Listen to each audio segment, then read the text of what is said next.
This is americasdemocrats.org, the weekly netcast for stand-up Democrats. I'm your host, Jim Cuddy. On today's show, Ohio is the most critical of swing states, and State Senate Democratic leader Eric Kearney says what the Republicans are doing there is absolutely vile and just horrible.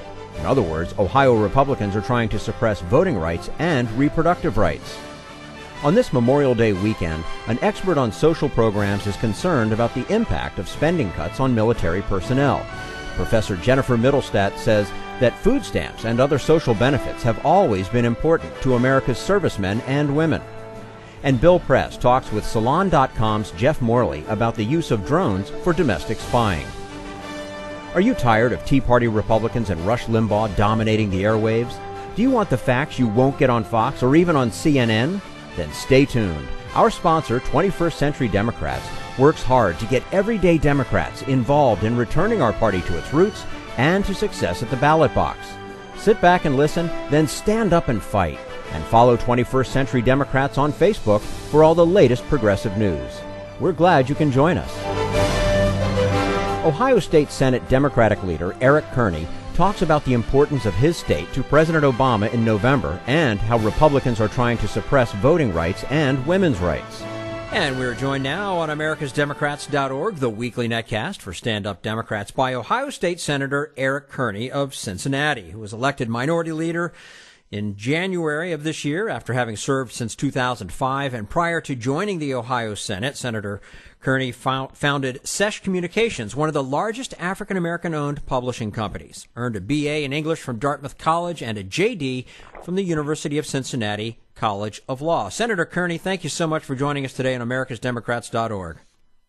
Thank you very much. It's my honor to be on your show today. Well, we always like talking to you as well. Now, one of the controversies that you've been involved in is an issue facing Democrats in many states, the Republican attempt to limit the opportunity to vote.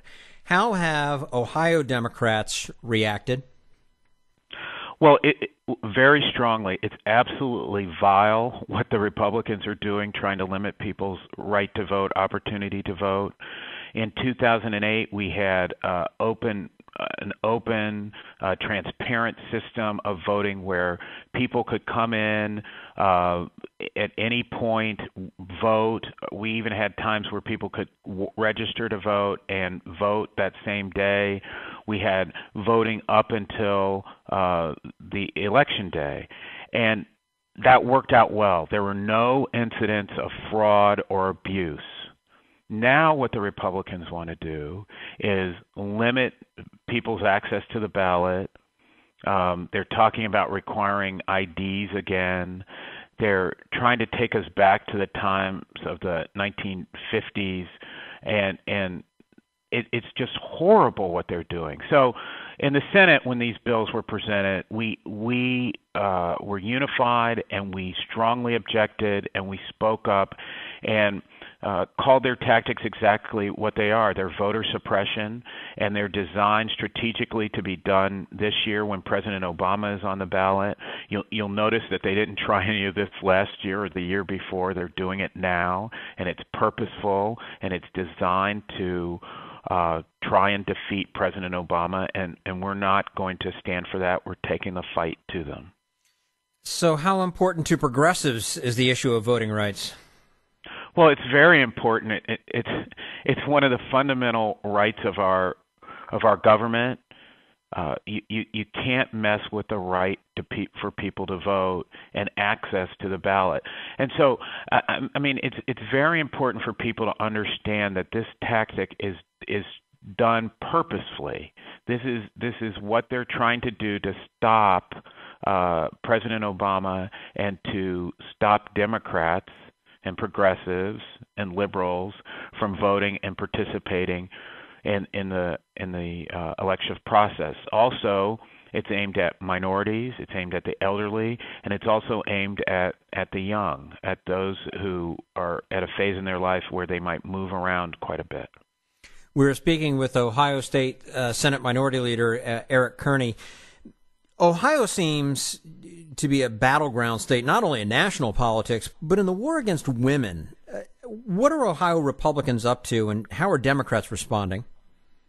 Well, I'll just give you one example, Jim, that I think really tells the story. There's this heartbeat bill, and basically what the bill says is that at any point, if you can detect a heartbeat, a woman may not have an abortion. So what that bill does is it basically says after basically days or weeks you can't have an abortion. It's completely against Roe versus Wade, which is the law in the United States. That's an example of their war against women making the choice of whether or not to have an abortion completely restrictive in this state. People have to stand up against this. One senator I'd like to bring your listeners' attention to is Senator Turner. She's been fighting very aggressively against their attacks against women.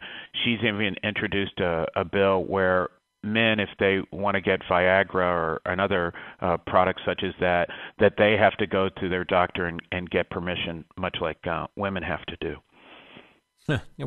Which, I mean, it only seems fair, but... Right, exactly.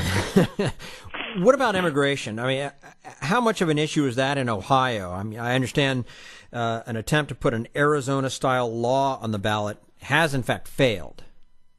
Mm-hmm. Well, in Ohio, we should be welcoming of all types of people, regardless of where they come from or their background or their race or ethnicity.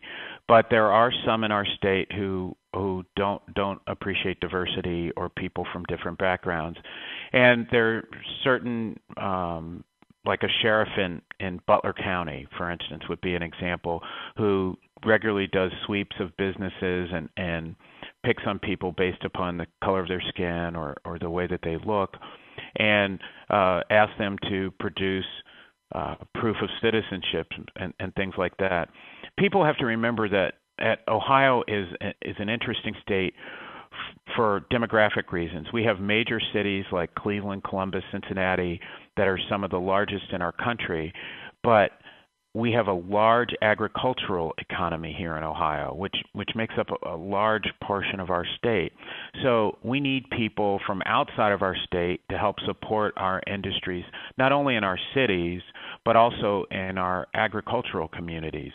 So one would think that Ohio would be particularly welcoming to immigrants or people from other places, but sadly there are people who don't share that belief. It seems to me, and you can just tell me whether you agree or not, but every state seems to have these pockets where you have that sheriff that you mentioned who is doing these sweeps, and it's just, I don't know, taking us back to the 50s, much like the voting right discussion we had a few minutes ago. Do you get that sense as well, that it's kind of all over the country, but it's just in these little pockets, and all in all, we're really not bad people? Well, I guess I agree with that. I'm just concerned that more people don't stand up and say that we're not going to tolerate this narrow-minded, myopic view of the world and people. They're immigrants. Everybody here, basically in the United States, is an immigrant, so we can't use that argument. And quite frankly, in a lot of instances, immigrants have added to our economy and added to the culture and the improvement of the United States. So we have to be open to having people that are new and different, and they bring new ideas, and that's what keeps Ohio and the United States vibrant and prospering. Again, we're speaking with Ohio State Senator Eric Kearney. Now, as I understand it, Ohio does not have a stand your ground law, although it is legal. Yeah, I agree with that. Although it is legal to respond with deadly force to a home invasion. Do you think the issue is going to get hotter in the wake of the Trayvon Martin case in Florida? And what's your position on such a law? Although I think I know the answer to that question. Right. Well, I first of all, I want to say that I really, my heart goes out to Trayvon Martin's family. I just think it's horrible the way that the police department treated their son and treated that family. With respect to this stand your ground law, I mean it's preposterous. I just can't imagine a situation where you can shoot somebody as they're running away from you, and then claim that it's a stand your ground as your defense. So I'm not in favor of those laws. My hope is that no one would bring such a law to the Ohio General Assembly. I would certainly vote against it if presented with the opportunity. Is there support for that type of a law or something close to it in the state of Ohio that you're aware of? Well, I don't want to say that there isn't, because there are some people here who have a 180-degree view of the world opposite to mine. So there may be people out there that are planning and plotting to do such a bill. I don't know of anyone who is trying to do that, though. Okay. Now, your business background, and we'll certainly be changing gears here. Your business background has been in publishing newspapers. Do you think that community papers, local news blogs, are the future of journalism? I do. I would say that smaller, more focused, more community-minded, or publications, websites, or newspapers that just focus on a certain region or certain shared demographics are going to be the wave of the future. And I think that the kind of large general publications are kind of dwindling down, and we're going to just see a very few of them nationally that will be able to survive. The media business is one that I love, and it's just changing so rapidly now that I wonder how people will keep up. Ohio State Senator Eric Kearney, minority leader of the Ohio State Senate, also founder of Sesh Communications, one of the largest African-American-owned publishing companies. Senator Kearney, we appreciate your time with us today on americasdemocrats.org, and we look forward to speaking to you again soon. Yeah, thank you so much, and I hope we will be able to do this again. Absolutely. This is americasdemocrats.org, the weekly netcast for stand-up Democrats.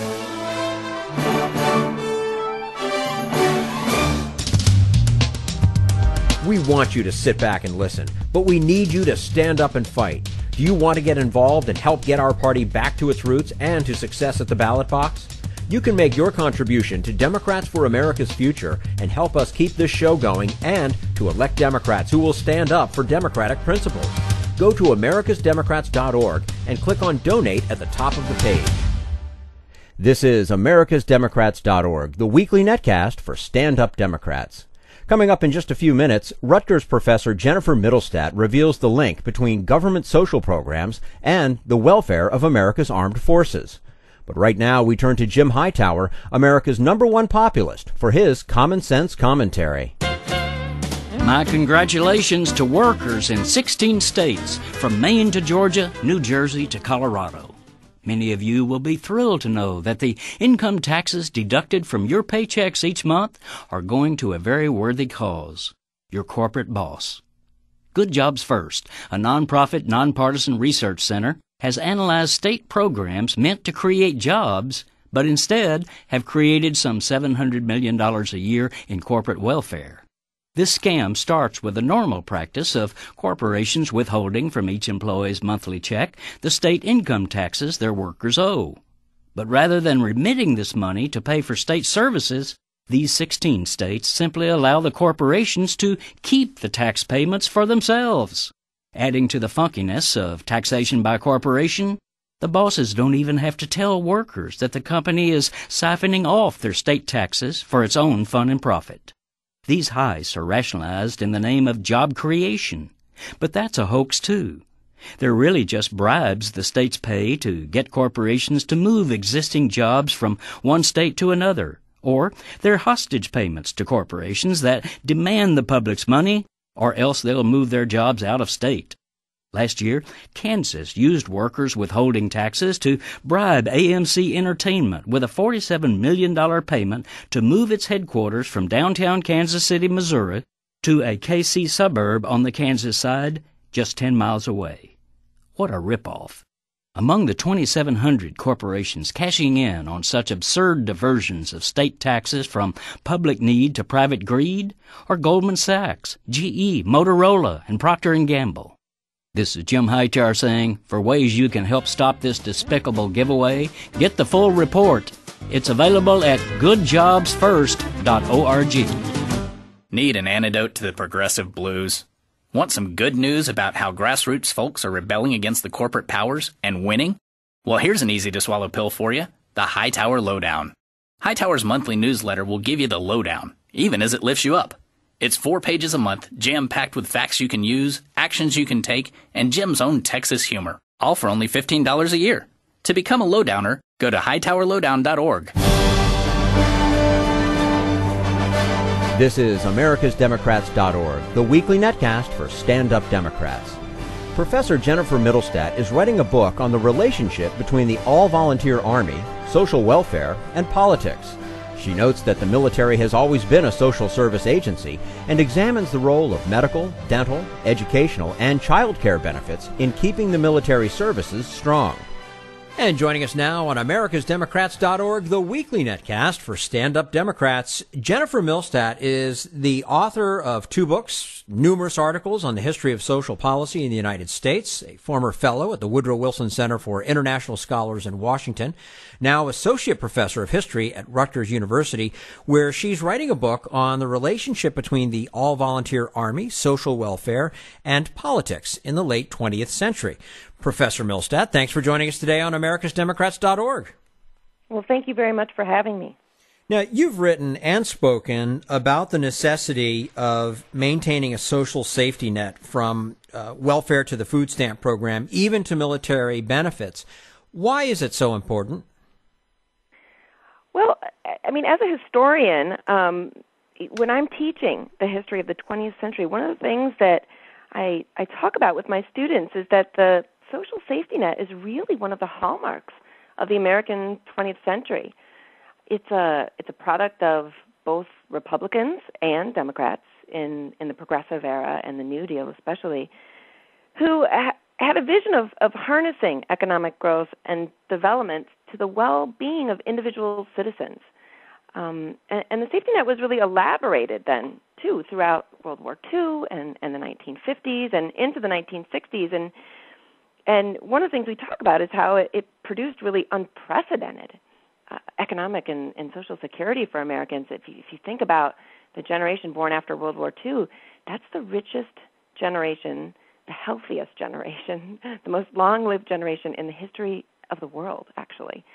And programs like food stamps, which is a small, modest program, but many others, from Social Security to Medicare and Medicaid, all of these have undergirded this security. And then what we do in the class is we turn to what happened after that. And really since the 1970s, there's been an assault on the safety net. And the assault has come from the right, but also from the so-called New Democrats in the 1990s. And Americans have been sliding back into poverty. And there's growing inequality. And it does seem as though perhaps maybe economic growth and productivity aren't really tied any longer to the social and economic security of Americans. So from a historical perspective, we end up asking ourselves in class, how good is this for the well-being of American citizens and for the nation as a whole? So it's really a central question for me as a historian. Mm-hmm. Well, and the whole discussion of safety net, I mean, it's getting hacked at, if you will, nonstop, especially from the right now. Yeah, absolutely. Yeah. Absolutely. The the epithet for President Obama of him being the welfare president, for example. Mm-hmm. Yeah, well, and in fact, how should he answer the right-wing critics who say he is, in fact, the welfare president? Well, you know, it's hard for me to say. I hate to tell him what to do, but if I were looking at it from yeah, exactly. It doesn't usually stop historians. I mean, if I were looking at it from a historical perspective, one of the things that I would say is that it's incumbent upon politicians to shift the terms of the debate in a case like this. And I think that Obama might want to talk about the higher level of income inequality that we have now in this country. You know, the profound economic insecurity that's plaguing the lives of growing numbers of Americans. I think back to FDR, and when FDR was creating the New Deal, he spoke about the 4 freedoms. And now 2 of these freedoms were civil liberties. So they were freedom of speech and freedom of religion. But the last 2 were actually social and economic freedoms. Freedom from want and freedom from fear, the freedom from the want of the depression and the fear of economic security, among other things. And, I think that it would be great for Obama and other Democrats to start talking about how Americans who've, worked hard their whole lives and paid their dues shouldn't have to live as they are now with want and fear. And I think they should also be clear that when we're talking about programs like food stamps or unemployment insurance or health care or the right to collectively bargain, we're not talking about unfair giveaways. We're talking about the preservation of social and economic security for citizens whose foothold in the middle class seems to be failing. And so for my money, that's what Obama and the Democrats should be talking about. You know what? I think that was justified that you told him what to say. We'll see what he thinks. Yeah, right. We're speaking with Jennifer Mittelstadt, author of 2 books and numerous articles on the history of social welfare. She's associate professor of history at Rutgers University. A lot of progressives are naturally in favor of reducing military spending, but you make the argument in a new book that reducing troop levels could have a devastating effect on social programs. What's behind your analysis? Well, I think devastating might be a bit of an overstatement, and I should say I also believe in reduced military spending. We clearly spend far too much on weapons procurement and the operation and maintenance of military bases that are all around the world, and we've spent too much on these wars for the last 10 years. But if there's one thing that studying politics and social policy have taught me, it's that when you talk about cuts to programs, any programs, including defense, you need to talk about people, real people, and how it's going to affect them. And the Pentagon, as it's cutting the budget today, they're looking at serious effects on men and women who've served in the last 10 years of war and effects on their millions of family members. The Pentagon really is looking first to military personnel budgets, cutting personnel, slowing pay raises, changing benefit structures, privatizing and outsourcing care of different kinds. And many of these soldiers and their families have extraordinary physical and mental health needs because of the last 10 years of war. So I think the Pentagon ought to think very carefully about what the effects on these people will be. But in terms of people effects, they also ought to think about the effects on civilian communities where these veterans and their families are going to end up. The civilian social safety net, as I alluded to earlier, it's really been cut to the bone almost in the past 30 years.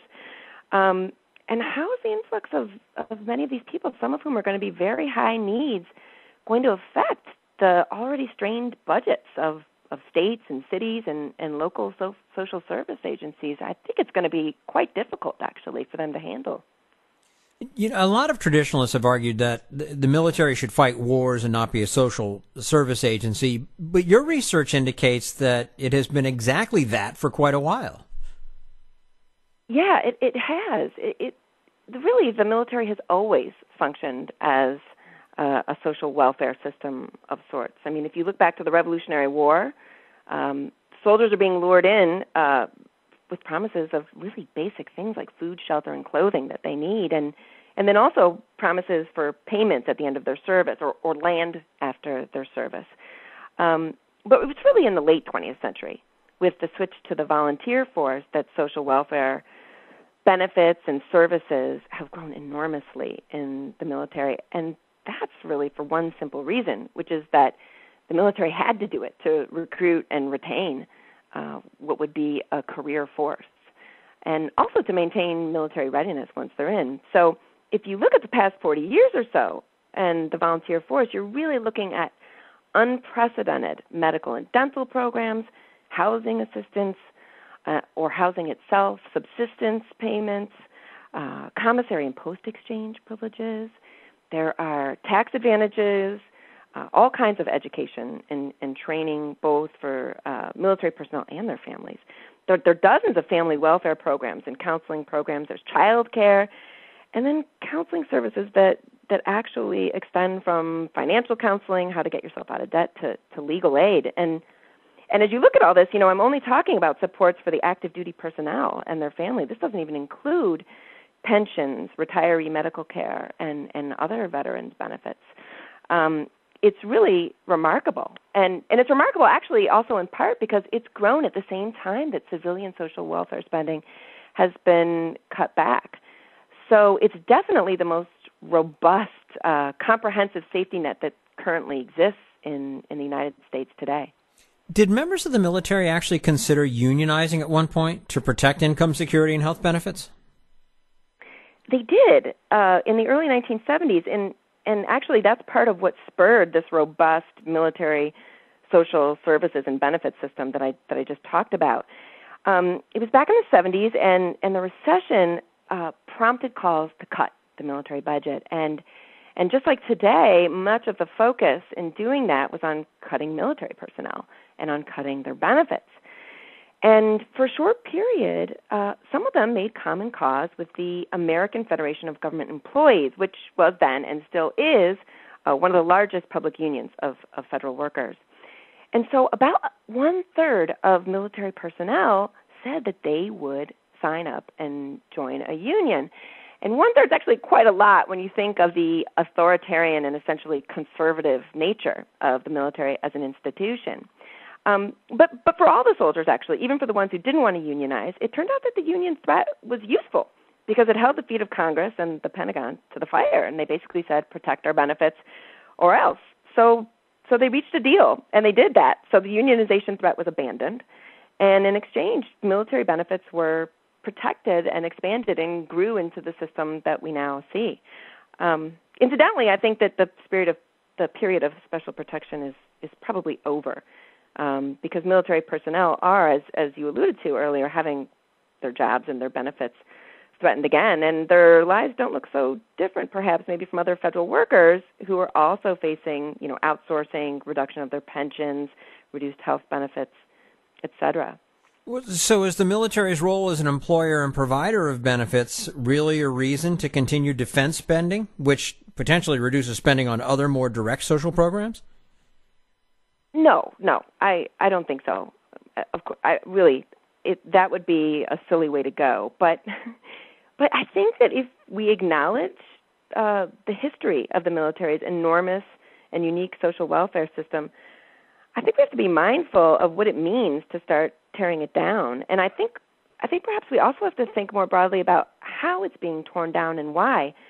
Essentially, what's happening to the military and its social welfare system and to its personnel now is what's already happened to a very large degree to civilian social welfare and to civilian workers. There's a model of rolling back the benefits, of limiting them, tearing down and privatizing social welfare, all of which occurred in the 80s and 90s in civilian life.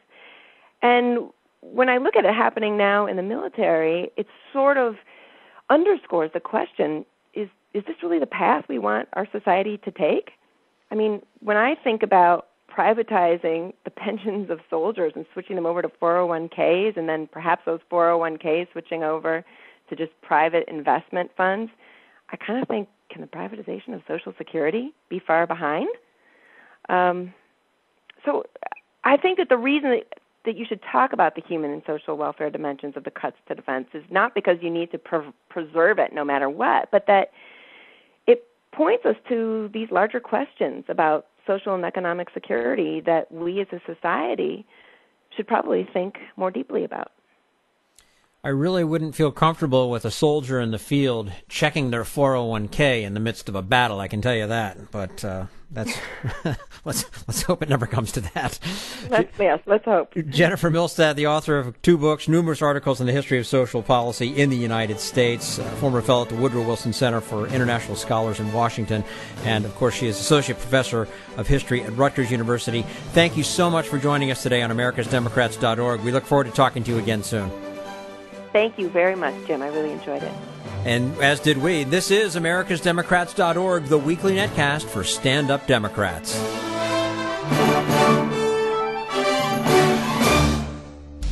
We want you to sit back and listen, but we need you to stand up and fight. Help get our party back to its roots and to success at the ballot box. Make your contribution to Democrats for America's Future to keep this show on the air and help elect stand-up Democrats.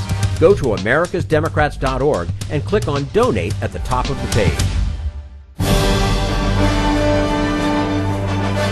This is americasdemocrats.org, the weekly netcast for stand-up Democrats.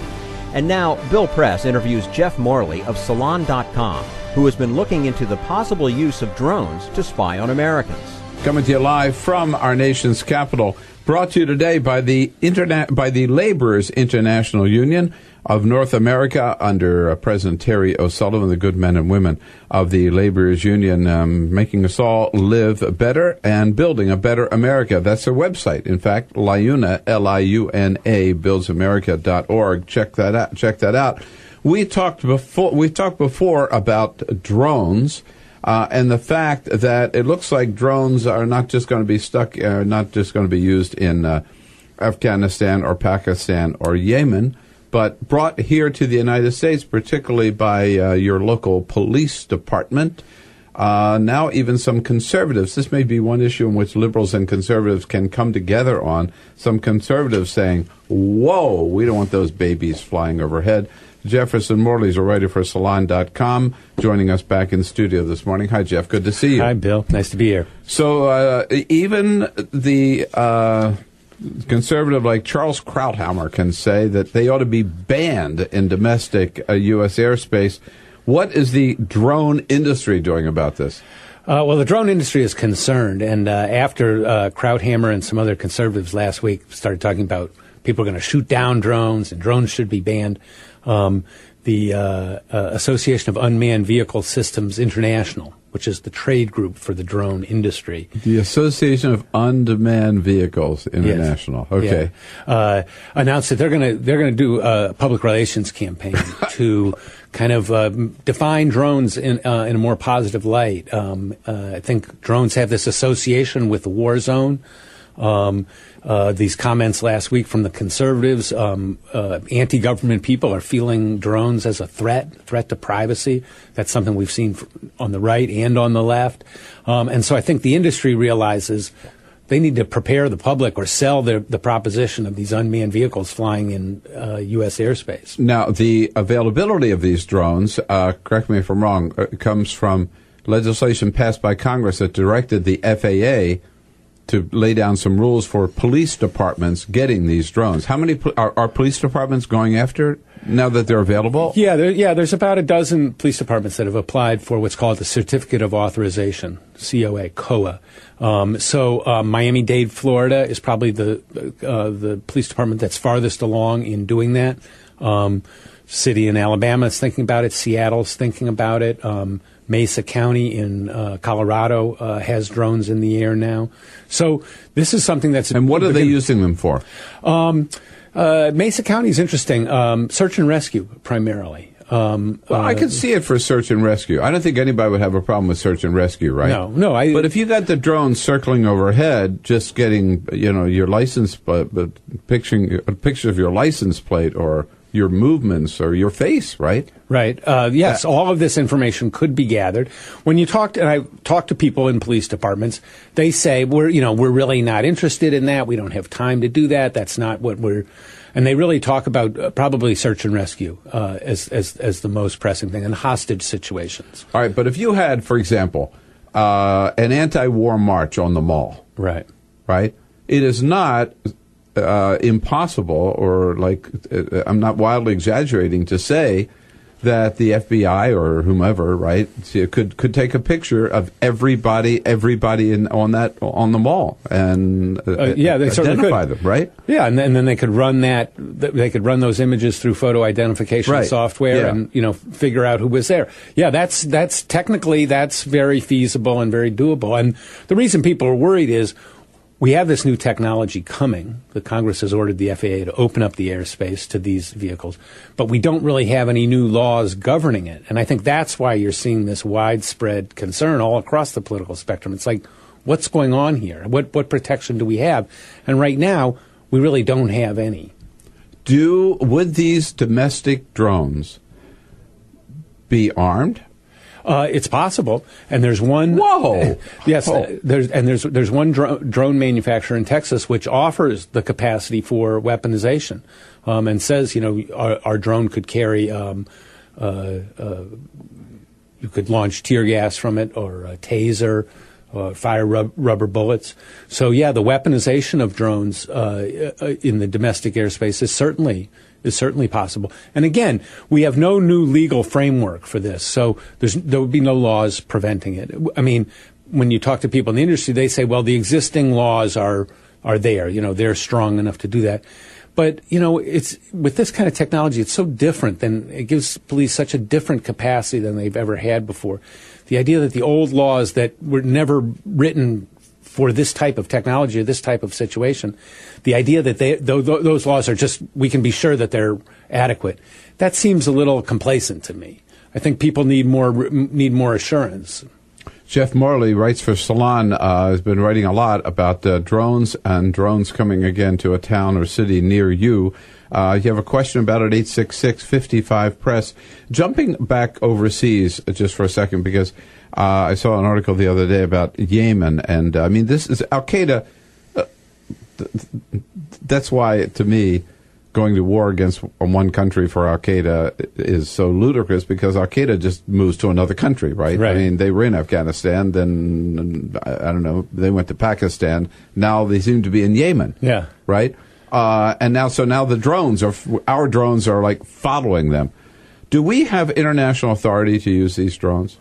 Really, we don't. To kill people in other countries with these drones. The Obama administration is still claiming the authorization that comes from the use of force after 9/11, which seems like a stretch to me. It's not clear that entity that attacked us on 9/11 still exists. I mean, there's still people who call themselves Al-Qaeda, but it's not the same people. They're not in the same place. So it's a very expansive claim to power. And then within that, there are all sorts of claims built in that the U.S. executive has the right to target and execute U.S. citizens, which we've seen happen in Yemen.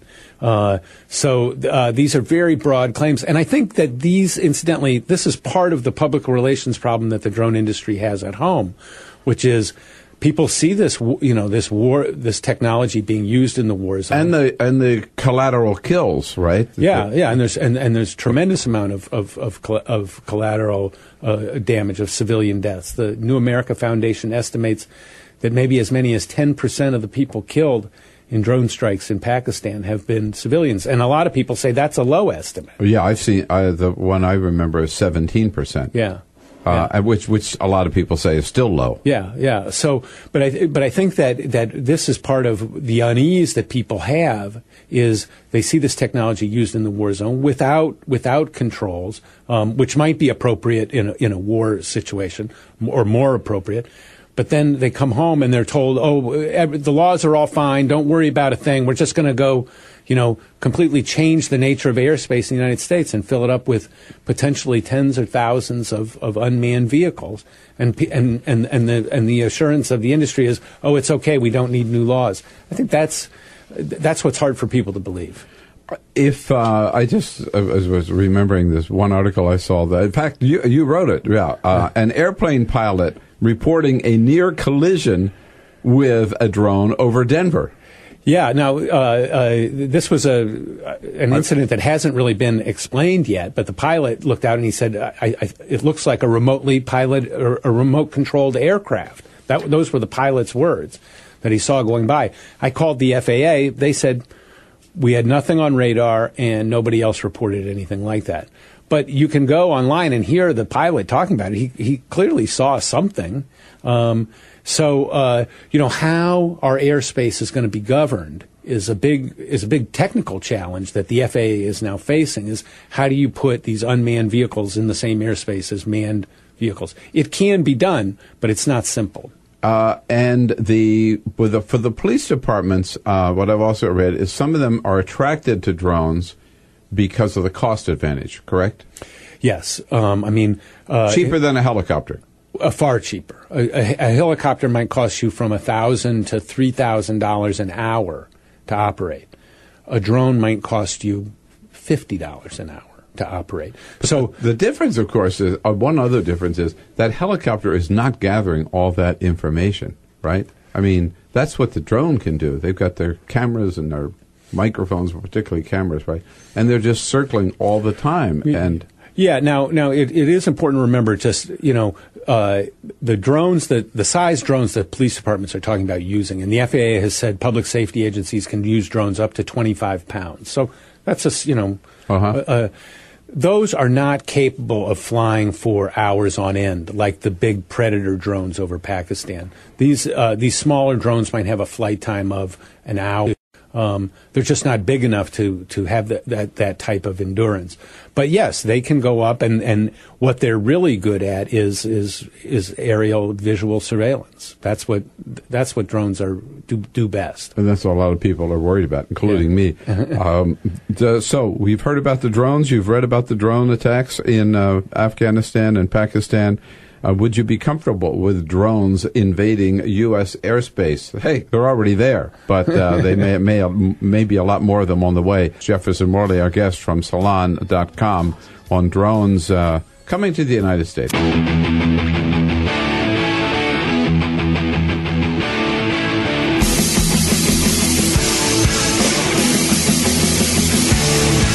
Heard around the country and seen on current TV, this is the Bill Press Show. Jefferson Morley writes for Salon Magazine about drones, among other things, spending a lot of time talking about writing about drones. Now that's what we're talking about. Brad Woodhouse, Communications Director for the Democratic National Committee, joins us live in studio at the top of the next hour. So, Jeff, what happens now, before we get to your calls at 866-55-PRESS, what happens now with the FAA? They are now promulgating the rules or preparing? Congress ordered the FAA to open up the airspace to unmanned vehicles, and it's kind of a two-track. First track is public safety agencies have an expedited process to get approval to fly drones. That's what the FAA announced last week. That's going to go into effect, and they'll announce they'll complete the rules probably by the end of this year. So we should expect to see. I think we'll see a lot more law enforcement agencies applying for that.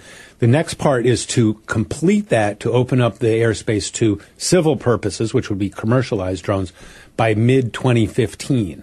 So at that time, there should be an expedited process for anybody who shows that they're capable of flying a drone to be able to do that. So this phenomenon is coming fast, and we can expect within 3 years that unmanned aviation in our national airspace will be much more common. Will citizens of any city, let's say you mentioned Miami-Dade or the city out in Colorado, those of us who live here in Washington, D.C., will we have any opportunity to oppose this? Yeah. I mean, I think at the local level. I think because Congress is kind of in bed with the industry and passed all of this legislation without holding any hearings about privacy, about safety. I think the leadership is going to come from the local level, and I think police departments and city councils are going to take a hard look at this and figure out how do we get the good side of this technology while assuring people that it's not going to be abused. Frank is calling from St. Petersburg, Florida. Hi, Frank. What do you say? I say that we have many laws and rules and such on our privacy with our telephones and our cell phones. But when the Bush administration wanted to walk into the big cell phone companies and say, hey, we want to listen in on this fella. Yep. They just handed the stuff right over. They did, to the NSA. So what are they going to do with this? Yeah, I think this is the point about when industry says, well, existing laws are fine. The existing laws were not written with this technology in mind, and that's just not going to be reassuring to people to say, oh, what we have is going to work. So, because the past shows that such laws can be violated with impunity. And here's Fred from, is it Waukegan, Illinois? Waukegan. Hi, Fred. Good morning. Thanks for joining us. Well, it's my first time calling. I mean, let me rephrase that. My first time getting through, long time listening. All right. Well, welcome. Yeah, the short time viewer. You know, we've been on the air 6-7 weeks, so it makes me short time. But to get to the point here, the only time that we really hear about drones, for the most part, we heard about their success, and then the negative came up when the individuals came forth and said, well, we were hit by a drone, and so the government said, yeah, we were hit by a drone. Mm-hmm. Now, let's go to New York. Let's go to Washington, New York. We're tracing this criminal by the name of Bill Press. He left Washington, D.C., and we found him in New York City. Now, how accurate are we going to be in those skyscrapers? Mm-hmm. And that's my question. All right, got it, Fred. Well, the surveillance capabilities of these, on cameras that are on these are pretty amazing. And in the case of following somebody from Washington to New York, these drones are not big enough to stay in the air for a long time. So it would for police departments that they would not be able to follow somebody for hours on end. That's probably beyond the capability of most of the drones of the size the police departments would be using. But they would be able to do plenty in an hour, and follow people quite closely. So I guess the question is, there's very positive potential here, and there's very scary privacy concerns here. Right. Is it possible to limit the drones to things that we could accept, like search and rescue, like maybe weather stuff related, or even traffic reports or something like that? Limit it to that and keep it away from snooping and into our private lives or organizations that may happen to be not politically correct. Yeah, I think it is possible, but I think it's going to have to happen two ways. One, Congress has not shown any leadership on this. They really are doing the industry's bidding, and the industry wants to go out and sell drones. Totally. They don't, and every privacy concern, every safety thing is a drag on profitability. So naturally, they're not going to push it. But I think at the local level, I think this is where cities and states need to step up and say, yeah, we want this. We want the good side. We want to never have to call off a search. But it's going to be tightly controlled to make sure that it's not abused. Yep. In other words, you and we're going to have to be out there and really fight to protect our privacy against the onslaught and the invasion of these drones. Jeff Morley, you are on top of this. You're way out in front. Thank you for doing what you're doing, and thank you for coming in this morning. Thanks for having me, Bill. Good to see you. That's all for AmericasDemocrats.org. Thank you to all who made today's show possible. Senator Eric Kearney, Jennifer Mittelstadt, and the entire Bill Press team. And thank you for listening. If you liked what you heard, please get involved in our efforts to keep this show going and to elect Democrats who are bringing the party back to its roots. Go to AmericasDemocrats.org and click on Donate at the top of the page. And be sure to find 21st Century Democrats on Facebook. For AmericasDemocrats.org, I'm your host, Jim Cuddy.